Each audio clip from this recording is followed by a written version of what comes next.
on est thérapeute, est-ce que c'est bien de faire son site avec WordPress, Wix, Canva? C'est la question que m'a posée Nadège. Moi, c'est Jessica, je suis experte en marketing digital dans le secteur du bien-être depuis 6 ans et je réponds à vos questions sur la communication, comment se faire connaître, etc. Donc, au niveau du site internet, nous, on va toujours vous recommander de faire votre site sur WordPress parce que ça va être le mieux pour le référencement de votre site internet. C'est-à-dire que c'est avec cet outil-là qu'il sera le plus simple pour vous de parvenir à être dans les premiers résultats sur Google, sur des mots-clés spécifiques. Par exemple, quand on tape votre profession et votre ville. Par exemple, énergéticien Albi. Donc WordPress, c'est super pour ça.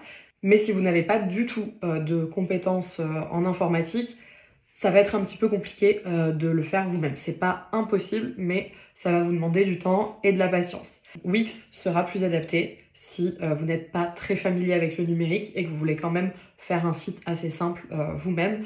Alors dans ce cas, prenez Wix et c'est quand même possible d'avoir un bon référencement avec ça. Ça vous coûtera par contre un petit peu plus cher de faire votre site vous-même avec Wix qu'avec WordPress.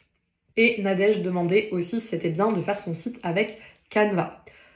Ça, c'est pas du tout quelque chose que je vais recommander, toujours pour la même raison. Ça va être très compliqué de bien référencer un site Canva. Avec Canva ou peut-être avec Notion aussi, si certains d'entre vous utilisent cet outil-là, c'est bien pour en faire un petit site vitrine que vous pouvez partager, un peu sous le format portfolio. Mais il ne faut pas vous attendre à ce que les gens vous découvrent sur les moteurs de recherche avec ce genre de site. Quand on va taper votre nom et votre ville, quand on va taper votre profession et votre ville, votre site Canva ou votre site Notion ne va pas ressortir dans les résultats de recherche. Donc en résumé, si vous êtes à l'aise avec l'informatique ou si vous souhaitez déléguer la création de votre site internet à ce moment-là, on vous conseille WordPress.